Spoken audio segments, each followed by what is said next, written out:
hoş geldiniz, sefalar getirdiniz.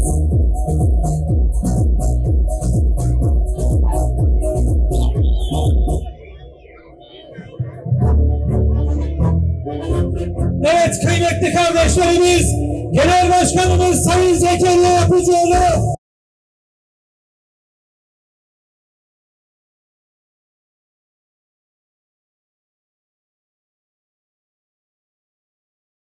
bugün yüreğimizin günü, bugün Adana'mızın günü.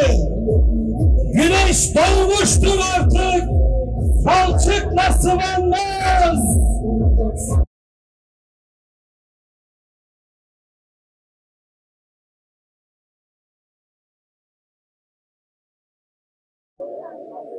Muhammedur Resulullah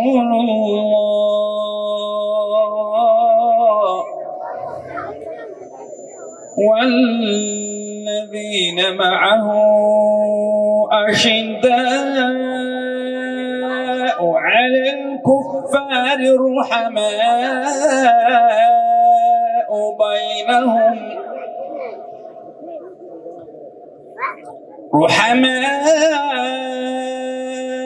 بينهم تراهم ركعا سجدا يبتغون فضلا من الله ورضوانا. Kıymetli kardeşlerim, kıymetli bacılarım, cümleten hoş geldiniz, safalar getirdiniz. Gecemize şeref verdiniz. Rabbim tümümüzün hayrını dergâh-ı izzetine kabul buyursun. Genel Başkanımız burada. Birazdan inşallah halka hitap edecekler, sizlere hitap edecekler. Ben fazla zamanınızı almayacağım. Ama şunu söyleyeceğim inşallah. 1 Nisan sabahına Hüdapar'ı zaferle çıkarmaya ey Adanalı hemşehrilerim, kardeşlerim hazır mısınız? Cümbür cümbür geliyoruz. Çalışacağız arkadaşlar. Çarşamba, Perşembe, Cuma, Cumartesi bu 4 günümüzde Allah rızası için boş durmayalım. Kapı kapı dolaşarak Hüdapar'ımızı anlatalım. Çünkü Adana'mızın, ülkemizin, insanlığın, ümmeti Muhammed'in Hüdapar'ımıza ihtiyacı var. Unutmayalım. Bu sefer Sayın Zekeriya Yapıcıoğlu, hoş geldiniz, sefalar getirdiniz. Tekbir! Tekbir! Bismillahi velhamdülillah ve salatu ve selamu ala Resulillah. Hoş geldin aziz. Mutabık khairatı. أيها الإخوة والأخوات جئتم بالخير. Vay bre aziz, şuma pere خير olun. Zaza yok mu? Şimansa. Allah'ın selamı ve rahmeti, bereketi hepinizin üzerine olsun. İşte güzelliğimiz Allah-u Teala'nın renklerimizi ve dillerimizi ayrı ayrı yaratması onun ayetlerindendir. Biz birlikte güzeliz. Rabbim bu birlikteliği, bu kardeşliği bozmaya çalışanlara, milleti birbirine düşürmeye çalışanlara fırsat vermesin inşallah.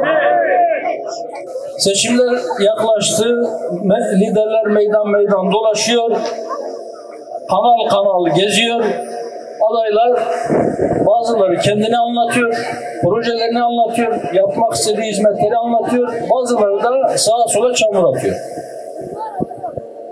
Bazıları rakip parti ne yaparsa yapsın yanlış görüyor, aynı şeyi kendisi yapınca da taraftarlarının alkışlamasını bekliyor. Biz ne yaptık? Ne yapıyoruz? Biz eğriye eğri, doğruya doğru dedik. Bundan sonra da inşallah öyle demeye devam edeceğiz. Bizim siyasetten anladığımız şey, siyaset insana hizmet için vardır, insana hizmet etmek için yapılır. bizim yönetim anlayışımızda o hizmeti adaletle yapmak vardır. Emaneti ehline teslim etmek vardır. Kendisine teslim edilen vazifeyi emanet bilmek vardır. Biz iki dünyalı insanlarız. Bu dünya hayatının malı, makamı, şöhreti, serveti için ahiretini heba edene akıllı insan muamelesi yapmayız. Biz de inşallah o duruma düşmeyiz. Biz Rabbimizi kendimizden razı edecek hizmetlerin altına imza atmak istiyoruz. Biz milletimizin hizmetini şeref sayıyoruz. Milletimize hizmet edebilmeyi Allah'ın bir lütfu, Allah'ın bir bahşi, onun hediyesi ve aynı zamanda bir emaneti olarak kabul ediyoruz. O yüzden biz belediyelere aday belirlerken ya da belediye meclislerine aday belirlerken şuna dikkat ettik. Dedik ki aday olarak gösterdiğimiz şahıslar sağlam mı? Kendisine teslim edilecek olan makamı ve milletin malını emanet bilinciyle koruyacak mı? Onun hakkını verecek mi? Şu kadar oy getirir, şu kadar kitlesi var, şu kadar geniş aşireti var. Hiç ona bakmadık. Elbette bu yarışa giren her parti gibi biz de istiyoruz ki adaylarımız kazansın. Biz de istiyoruz ki adaylarımız kazanıp millete hizmet etsin. Hüdapar'ın belediyeciliğinin, Hüdapar'ın hizmet anlayışının, Hüdapar'ın siyaset anlayışının ne olduğunu fiilen insanlara göstersin. Ama bunu ne pahasına olursa olsun demedik. Ne pahasına olursa olsun seçilecek birini gösterelim. Seçilen kişinin kişiliği nedir? Meselelere yaklaşımı nedir? Memleket sorunlarına getirdiği çözüm nedir? Ya da yeterince sağlam mıdır? Milletin malına sahip çıkacak mı? Onu koruyacak mı? Korumayacak mı? Bu soruları sormadan sadece falan aday olursa kaç oy getirir diye bakmadık. Bundan sonra da bakmayacağız inşallah. Evet, dedik ki biz önce insan, öncelik adalet dedik. İnsan merkezli siyaset ve adaleti gerçekleştirmeyi birinci öncelikli hedef olarak belirledik. Bizim yönetim anlayışımızı en iyi ortaya koyacak kelimelerden birisi emanettir dedik. Bu canın bize emanet olduğuna inanıyoruz. Bu emaneti sahibine teslim ettiğimizde öte tarafta bu dünyadayken yaptığımız her şeyin hesabını vereceğimize inanıyoruz. O yüzden bu bilinçte olan adaylar seçtik ve inşallah seçtiğimiz adaylar öyle baba yiğitlerdir ki Allah'ın izniyle gittiğimiz yerde göğsümüzü gere gere şunu söyleyebiliyoruz. Şu iddialı lafları edebiliyoruz. Diyoruz ki ey ahali, bakın sizin ilçenizde ya da büyük şehirde mevcut adayların içerisinde bizim gösterdiğimiz adaylardan daha sağlamını görürseniz bize oy vermeyin, bizim adaylarımıza verin. Gidin ona verin. Hatta bize haber edin, biz de ona oy verelim. Biz o kadar iddialıyız. Allah'ın izniyle bizim adaylarımız o kadar sağlam ve inşallah en sağlam adaylardır. Biz gençlere önem veriyoruz. Biz gençlerin hem maddi hem manevi sorunlarıyla ilgilenmek istiyoruz. Biz gençlerimizi kendi kötü emellerine alet etmek isteyenlere fırsat vermeyelim diyoruz, gençlerimize sahip çıkalım diyoruz. Biz gençlerimizin yuva kurmak için, aile sahibi olmak için yeterince maddi imkanlara sahip olmayanların bu hayallerini, bu planlarını sürekli ertelediklerini biliyoruz. Ve biz diyoruz ki inşallah Hüdapar'ın kazandığı belediyelerde bir fon kurulacak ve evlenecek gençlerimize çeyiz yardımında bulunacağız diyoruz. Biz aileye değer veriyoruz. Birileri aileyi kadın için zindan veya cezaevi ya da tehlikeli bir yer gibi göstermeye çalışabilir. Birileri dünya nüfusu fazladır, bu nüfusun azalması gerekir. Öyleyse aileyi hedefe koyalım, onu ortadan kaldıralım. İnsanlar çoğalmasın diye her türlü sapkınlığı teşvik etmek için fon ayırabilir, çaba sarf edebilir. Ama biz diyoruz ki aile toplumun temel taşıdır. Aile güçlü olursa millet güçlü olur. Aileyi yıkmaya çalışanlar milleti yıkmaya çalışan millet düşmanlarıdır. Biz ailelerimizi ayakta tutmak, ve onları sağlam temeller üzerine oturtmak için inşallah aileyle ilgili projelerimizle gelmek istiyoruz. Evet, dolaşıyoruz milletin içerisinde ve çok fazla sayıda şikayet, çok fazla sayıda yakınma duyuyoruz. İnsanlarımız bazı olumsuzluklardan muzdarip. Hani derler ya, bazı şeylerin şuyu onun bu konudan beterdir. Öyle şayialar var ki milletin içerisinde, pek çok yerde. Bunu herhangi bir partiyle ilgili söylemiyorum. İnsanlar belediyelerde rüşvetsiz iş görmek artık çok zor diyorlar. Bunu pek çok belediye için söylüyorlar. Farklı farklı partilere mensup kişiler için söylüyorlar. Adam kayırmanın normal hale geldiğini söylüyorlar. Milletin malının çarçur edildiğini, israf edildiğini hemen herkes söylüyor. Ama belediyelere sorarsanız, niçin yeterince hizmet üretemediniz? Pek çok belediye başkanı da şu bahanenin arkasına saklanıyor. Diyorlar ki yeterince kaynak yok. Belediyenin yeterince parası yok. Halbuki belediyelere aktarılan kaynak milletin bütün hizmetini görmeye yetecek kadar büyüktür. Ama öyle bir akıl almaz israf var ki sıra hizmete gelince para bitiyor. O hizmet için yetersiz görülen paralar gençliği ifsat etmek için bazı programlara ayrılabiliyor. 100 milyonlar harcanabiliyor ifsat programlarına.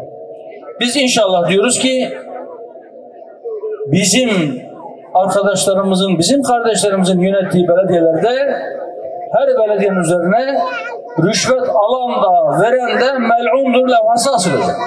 İnşallah bizim bir kardeşimizin olduğu yerde kimse milletin malına el uzatmaya cesaret edemeyecek. Biz o malı çalmayacak ama başkasına da çaldırmayacak alaylarla inşallah milletimizin huzuruna çıktık ve inşallah yolsuzluğun olmadığı, belediyenin malının, yani sizlerin malının yandaşa, eşe, dosta, ahbaba peşkeş çekilmediği bir yönetim anlayışıyla inşallah bazı şeyleri değiştirmeye geliyoruz. Memlekette belde belediyeleri dahil 1393 belediye var. 922 ilçe belediyesi, 51 büyükşehir olmayan ilin merkez ilçe belediyesi, il belediyesi yani, 30 büyükşehir, 390 da belde belediyesi var. Bu belediyelerin birkaç istisna dışında neredeyse tamamı borç içinde yüzüyorlar. Hepsi borçlu. O kadar büyük borçlar altına girmişler ki bu paralar nereye gitti diye sorsanız herkes bir öncekine dönecek. Onlar yaptı. Biz geldiğimizde batık bir belediye bulduk diyecekler.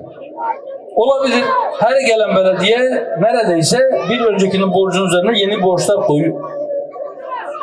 Ve kötü yönetilen bu belediyelerde beceriksizliklerin, yanlışların üzerini örtmek için birileri sadece siyasi konuları gündeme getirip rakibine kara çalmak suretiyle adeta iş oraya gelmesin, konu oraya gelmesin, söz oraya gelmesin diye 40 takla atıyor. Bazıları da bu siyasi cambazlığı yaparak adeta cambaza bak oyunu gibi bir taraftan paralardan kuleler yapıyor. Yapıyorlar değil mi? Onun hesabını vermemek için türlü türlü gittikleri her meydanda özellikle de bize akla hale gelmeyecek, insan aklının hafsalasını almadığı iftiraları atıyorlar. Mesela geçici genel başkan o koltuğu dolduramadığı için geçici genel başkan yakında gidecek, göreceksiniz.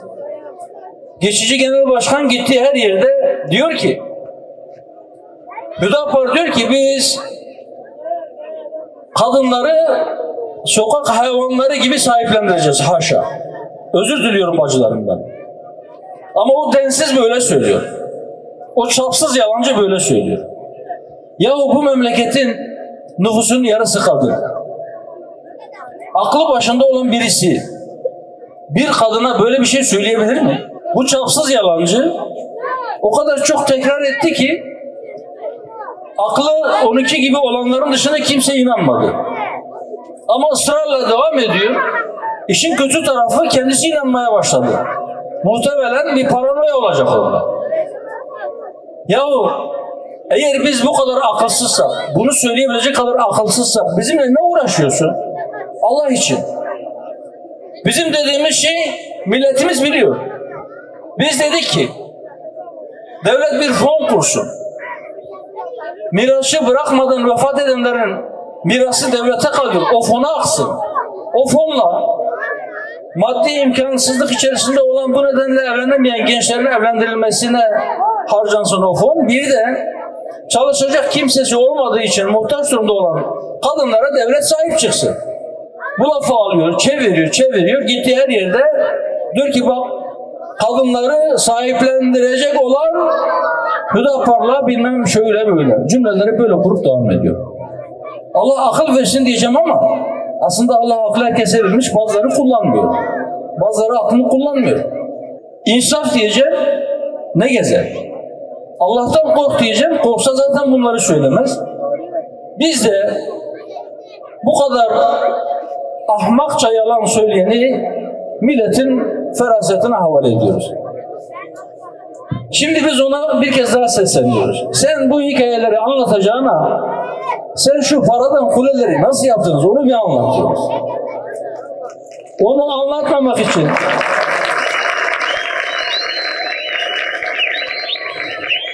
anlatmamak için kaçak güreşiyorsun.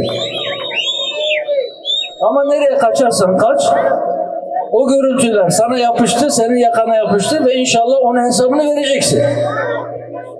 Evet, biraz önce söyledim. Kendi partilerinden ümidini kesenler siyasetle ilgili de ümitsizliğe düştüler. Bunu görüyoruz ama inşallah biz o kardeşlerimize de şunu söylüyoruz. Evet, siz bir şeylere küsmüş olabilirsiniz. Siz bazı şeylerin yanlış yapıldığından, gidişatın iyi olmadığından şikayet ediyor olabilirsiniz. Ama yağmurdan kaçarken doluya tutunmayın. Siz iki kutup arasında gidip gelmek zorunda değilsiniz. İnşallah 31 Mart günü sandığa gittiğimizde bu sefer sizlere hizmet için ayrılan bütçeyi son kuruşuna kadar sizin hizmetleriniz için harcayacak olan, rüşvete, yolsuzluğa asla yol vermeyecek olan, size tepeden bakıp efendilik taslamayacak, size hizmet etmeyi şeref sayacak hür kadrolara bir fırsat verin. Böyle adaylarla karşınıza çıktık. Allah'ın izniyle gerçek hizmetle, adil bir yönetimle sizleri tanıştırmaya geliyoruz.